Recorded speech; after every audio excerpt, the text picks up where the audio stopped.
Da da da da. What's my good cheer? Welcome, everybody. It has been a stuffed, full, productive couple of days off that I've had. I'm all pooped. I'm all pooped, but I'm heading off to start my work week in the job that puts the roof over my head, and it calls for this coffee cup today. I'm trying to be awesome, but I'm exhausted from being so awesome yesterday. I have no idea. I just picked up where I left off yesterday.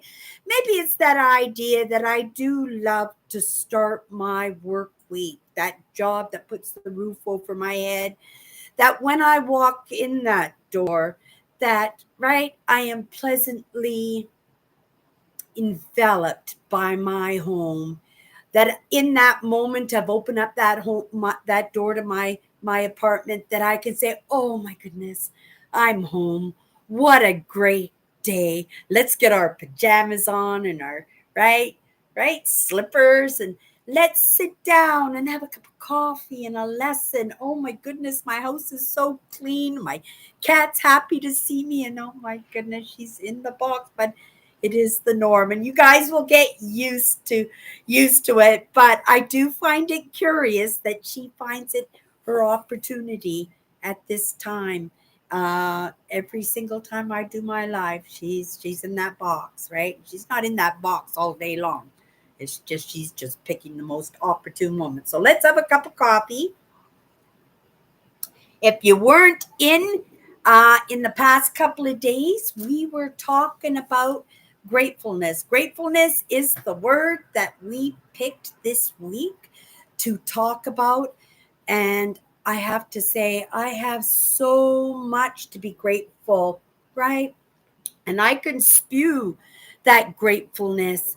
But would that offer up a lesson? And that's the thing, because that's the gratefulness for what's come into my life, what I've created for my life, right? That I'm grateful for some of those understandings and some of those beliefs and some of those tough lessons that, right, got me out of that comfy position and got me into action. But how would that relate to your experience? And this is the thing, when I show up here every day, it's in sharing my experience. But in sharing my experience, you have to resonate with it. You have to feel it. You have to find something in that you could recognize and maybe bite off and chew on and digest for yourself, right? Just have a little bit of realization for yourself.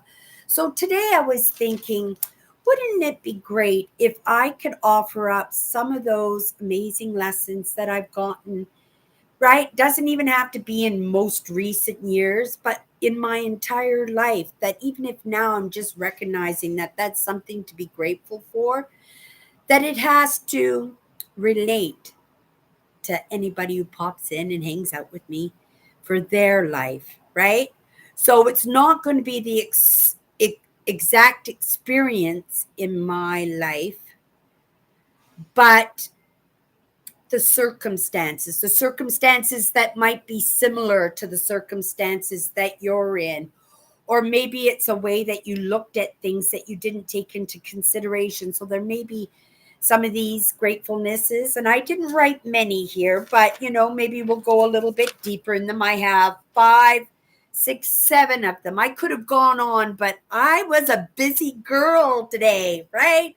I was busy being awesome, and I was awesome, right? I and I still have lots to do, but it's in the doing, right? And I can't believe, even with this cold that I have, having zero amount of physical, that I could take in some extra fluids, right? I can whistle while I work, that I can be in a safe and comfortable and clean, pleasant, that's part of, right, opening up that door, pleasant environment, that I can get these things done.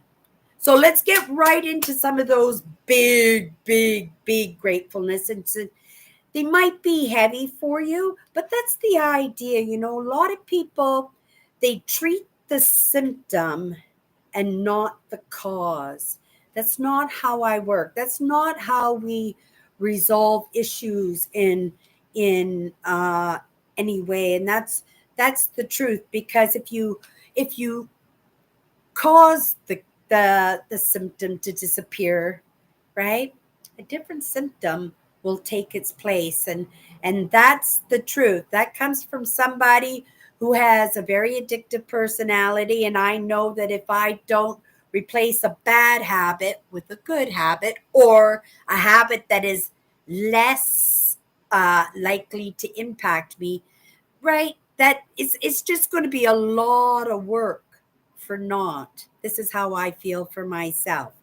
Any kind of work on you is awesome, because it's in our failures. If we don't see it work, it's not saying, oh, it doesn't work, let's give up, let's, right, I need the chocolate bar, or I haven't had a chocolate bar in years, but my own choices. Okay, so let's just get into this right off the hop. We can carry on with these little tidbits as we go along.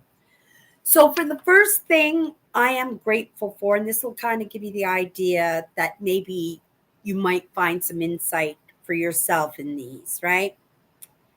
Because they won't be specific events. Maybe I'll add a specific event in it just to show you what I'm talking about.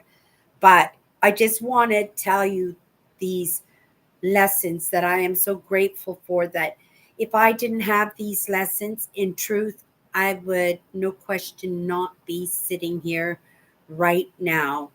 And through the grace of whoever or whatever it has come across my path, I am grateful that I caught it, right? But there's lots of things in my life that I have not caught. And I do believe a lot of it is just in the timing. I do believe also that it's not just timing, but the prerequisite of the lesson before, right? Okay, here we go.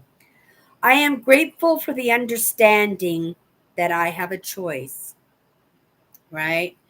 It's not something I've always understood to be true, because I've always felt like I was a bit of a bumper car, and just dictated to for the most part. And because I wanted to be seen, because I wanted to be heard, because I wanted to be loved, because I wanted to belong, right? Like I wanted to be included, that a lot of times we sacrifice, right? You go, oh, I want to go to the beach. And he goes, oh, I want to go shopping. And you go, okay, let's go shopping, right? But really, you wanted to go to the beach, and you settled, right? Just so that you could be included. And this was a lesson that I learned. Not so late, I would say in my young adulthood, because I come to realize that I could find places for myself in certain groups. And because of my creativity, that I became a little bit of a uh, event planner. Is that a good way to put it? Event planner. Whether it was we're going camping, or we're going on a road trip, or let's do this party, or I've got a wedding to do. It's in that creativity that we can find that people who don't have that creativity could benefit. And so, we can find places for ourselves in certain groups, uh, just through that. And just to have that choice to pursue, right? To pursue my ranking in these networks, in these friendships, in these family situations, right? Well, there's one for you in ranking within the family, because if you haven't hung out with me for any length of time, I come from a dynamic family, and my ranking was scapegoat, right? That's what it was. And the worst thing about that was I accepted that position. I didn't even question it. I didn't even know that I had a choice, right? I didn't know I had a choice to put up some boundaries. I didn't know I had a choice to say no.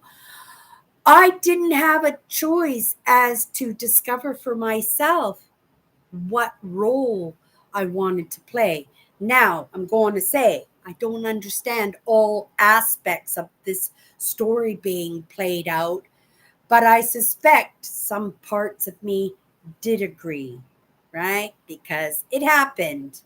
And in the end, we all get to make those choices. And my father used to say, ignorance is no excuse, right? And I was ignorant of the fact that I could make a choice, right? And that was my fault, right? I got led astray. I was influenced in a way for somebody else's benefit, not for my own benefit, right? Well, maybe in the end it was in for my own benefit because I thought of it that way, right? Because I wanted to be seen, I wanted to be heard, I wanted to be included, I wanted to be loved, I wanted to belong, right? That was the trade-off, but it really wasn't what I needed in all truth. It was the lessons, and specifically this lesson that I actually had a ceiling, right? Well, I'm not sure if I had a ceiling, but I didn't think I had any ceiling. I didn't think I had any space above me to have any choice. But even to think that possibly I might have a little ceiling, because some of us do have little ceilings. So that's why I had to course correct on that because, right, we're all in different stages of our evolution. And just because you're not there yet, just because I'm not there yet, doesn't mean that it's not going to happen. We just haven't had those prerequisites yet, right? We haven't made that movement. We haven't had those lessons. We haven't made those choices that will make it so that we can stand on our own 2 feet as highly sensitives and as empaths and be able to make good decisions for ourselves, right? And because I do believe that the empaths are the ones, because of their creativity, because of they're highly sensitive and empathic, because we're hyper vigilant, right? Not much gets past us, right? That was part of the programming, right? There was a reward in all that pain, in all that struggle, in all that heartbreak. And I do recognize that. And I'm not going to be a fool to have gone through all of that and then to dispel or reject those beneficial symptoms, right? And that's what they are. They're parts of me now, right? Parts of that programming. And it was a reward for the pain that I went through, and for each one of us in our choices, right? If we make that choice to make that movement, right? To be seen, to be heard, and in no perfect time than to do it now as a small man in the digital age, right? Just hit live, just hit that button, Cindy. And right, there's lessons in that because it took me a long time to learn that, right? But in those choices to keep trying, just to keep going, right? To find another way, right? To know that I had that choice, that was absolutely incredible. Okay, so that was just one. So maybe you'll find something in that, my gratefulness for understanding that I have a choice, right? We'll delve into choices often because it's one of my favorite topics, right? I am grateful for the lesson of forgiveness that allows me to recognize that each one of us is in our own stage of evolution. And to unload, be able to understand that I can unload some of that guilt and that shame and that understanding and that misunderstanding, and to realize in that forgiveness that I can only be responsible for my own actions, right? And so I have to be able to have that understanding that I need to forgive myself. And if nobody's willing to forgive me, right? And we can ask for forgiveness. I apologize all the time and I don't consider it a weakness. And for most humans, they appreciate because it's a signal that you recognize that maybe you hurt somebody or you misrepresented something that somebody else understands a little bit differently, right?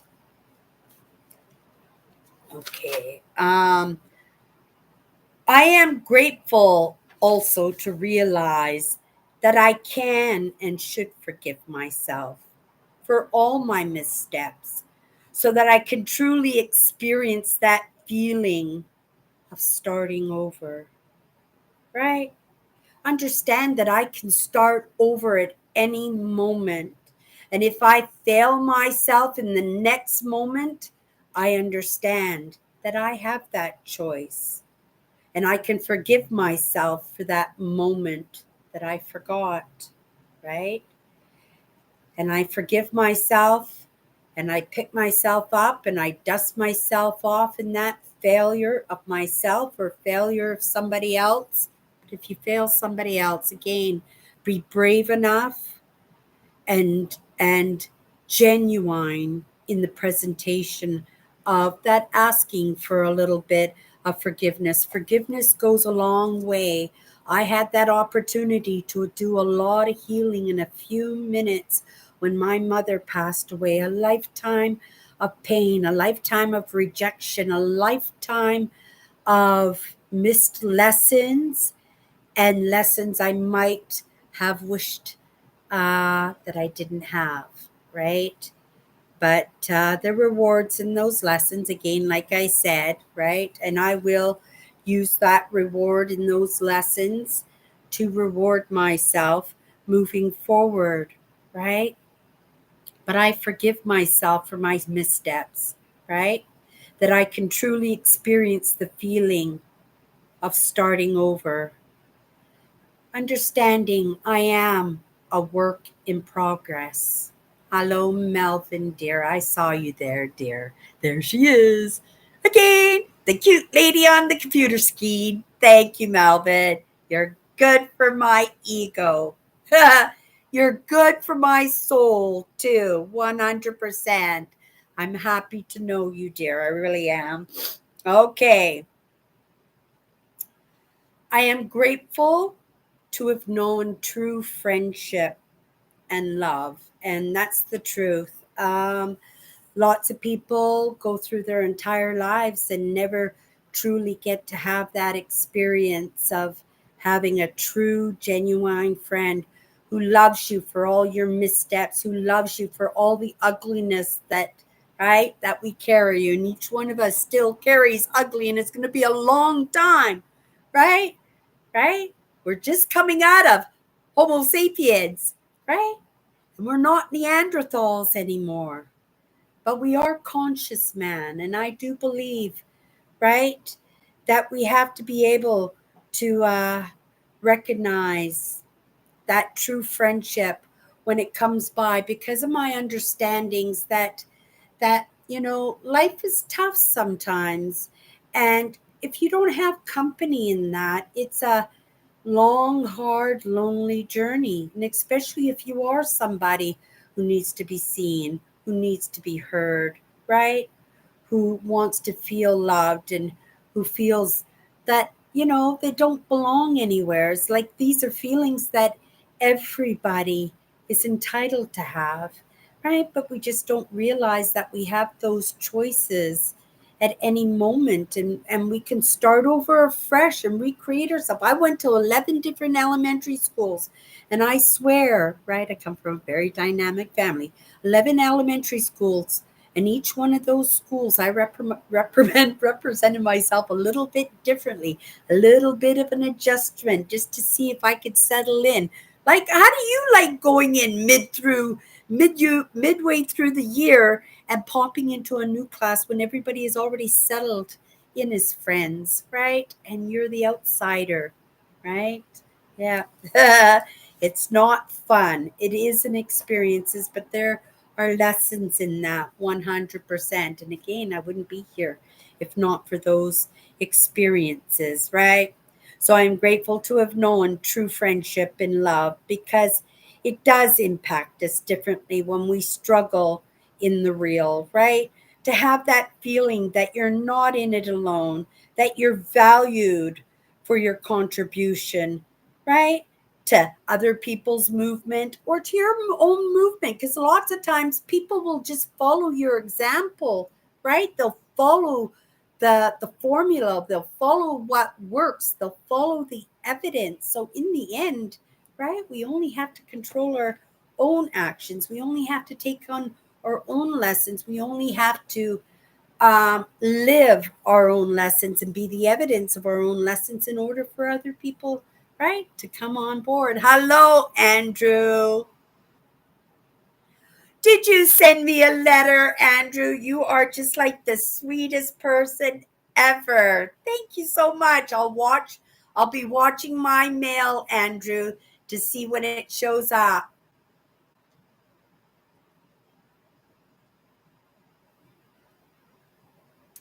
It is. It's true. So you can imagine twice a year I moved into schools, and at least I would say in 11 schools. You can it pretty much is two different schools every single year. It was very difficult. It caused me problems, and when I had problems at home already, it was just all compounded. So right, so being highly sensitive and empathic at the same time, that's a lot to take in, right?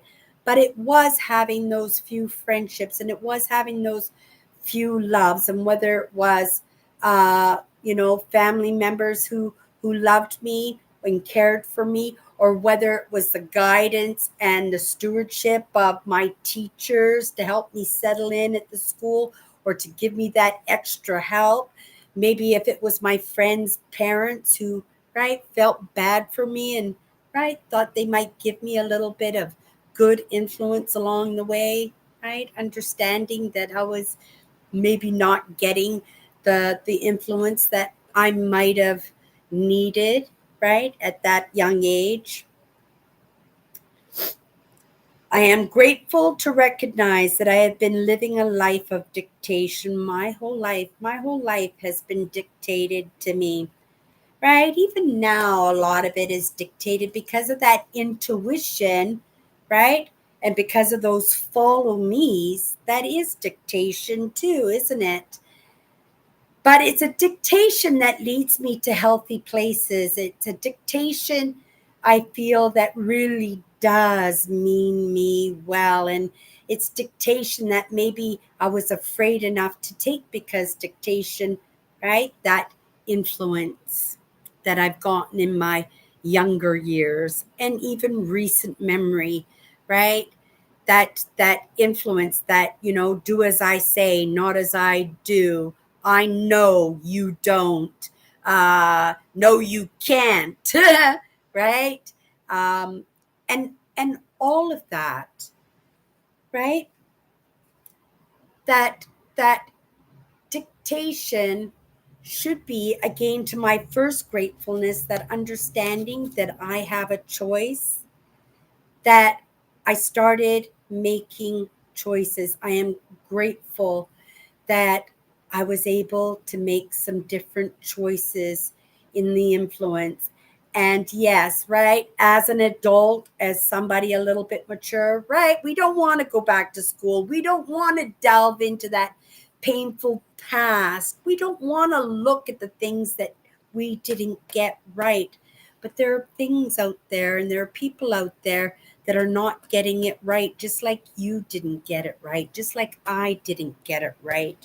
And now that I've got it right, I think I hold some kind of responsibility, right? And not just responsibility, I want to pass that information on because that was a gift, that was a kindness coming across that information because, right, it came across my path and it came across my path for a reason. And I shouldn't question those follow me's, those ones I resonate with, right?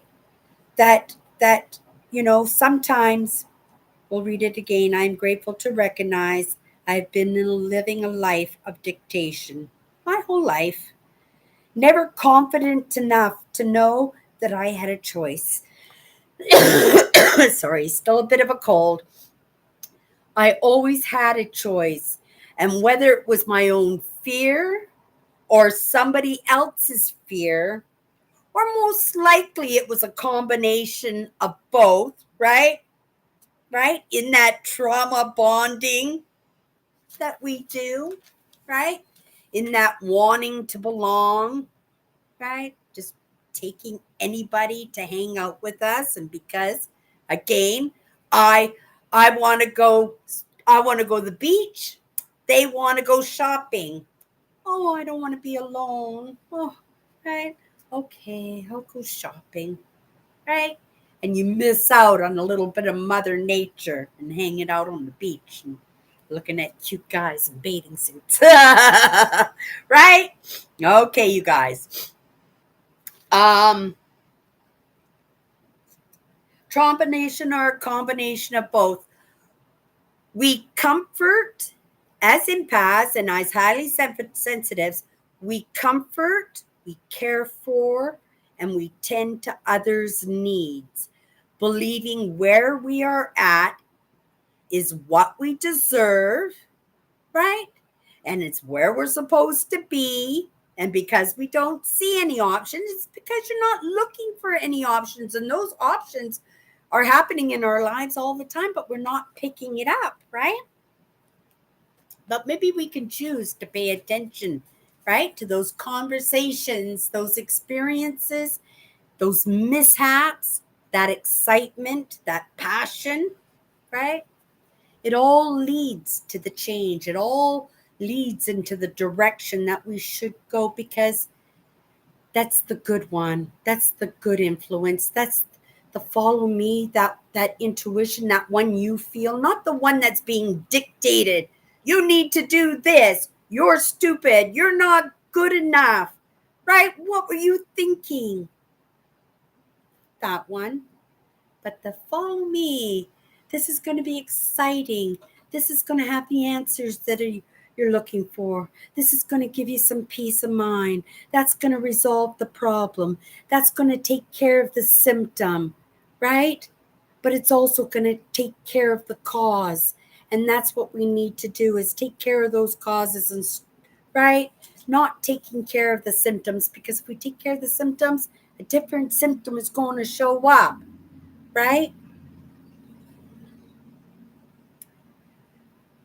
Again, right in with the friendship and the love. I'm going to have to say I'm very grateful that I have experienced love in my life a few times. And it was spontaneous, immediate, it was impactful, and it was a safe place for me, because in the end, right, because I wanted to belong, I wanted to be cared for, I wanted to be loved. It was giving me what I needed, right? So I look, I'm not looking for it, right? I'm not hunting it down, but I can guarantee you I will recognize it the moment it enters into my life. And if it's reciprocated, right, I move towards that, because that's the follow me, right?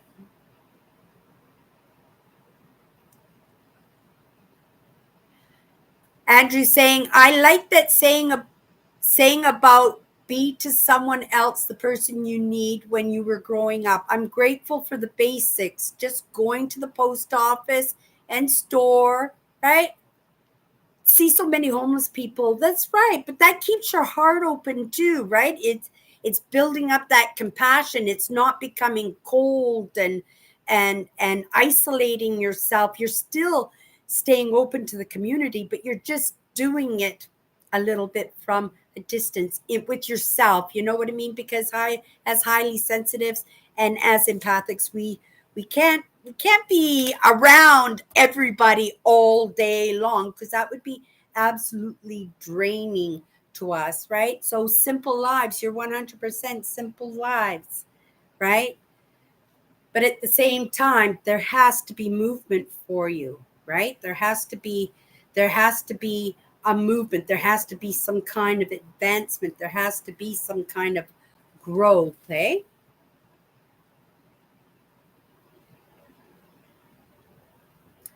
Oh, 100%. And Andrew was saying, he's reminded of all the criticism and the anger of doing the wrong, and it all came from the people, right? That were meant to nurture them and to teach them and mentor them. And it's funny that you say that, right? And it's not so much the people that are not conscious to this idea, because there are lots of teachers and stuff out there that aren't truly conscious of the idea, but they have kind hearts. But I learned a new phrase today, which was spiritual abuse. And those are the people who are conscious and for their own movement forward, for their own peace of mind, for their own comfortability, for their own control over their space, right? That we don't get the proper influence that way, and more often than not we'll get that abuse, right? We become the little helpers because we are highly sensitive and empathic, right? So we do have to, we do tend to get in these traps with other people. 100%, right? Not so bad. I'm no blame game. If you're not conscious of an idea, even though my dad says, ignorance is no excuse, but sometimes we don't get even the first lesson. And that first lesson sometimes doesn't come because it didn't come across your path.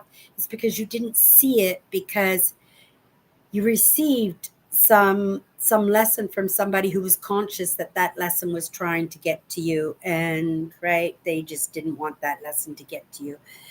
I just came across that phrase today. It's something I have strong feelings about from my own dynamic upbringing, and because my father was very conscious, and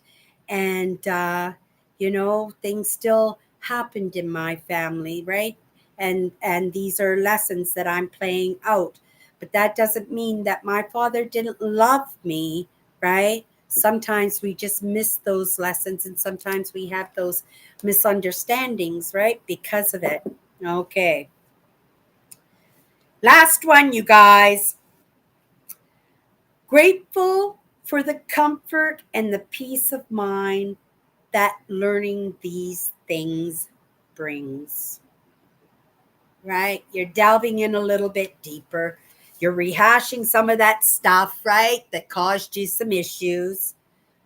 But the rewards you get from doing that work, and then being able to take that reward and give yourself more reward by passing that on to other people who might need that, right? Who might not be catching the follow me's, who might be getting a little bit of misinformation, maybe a little bit of manipulation rather than, right? Well, we won't say manipulation. Can we say bad influence rather than good influence, right?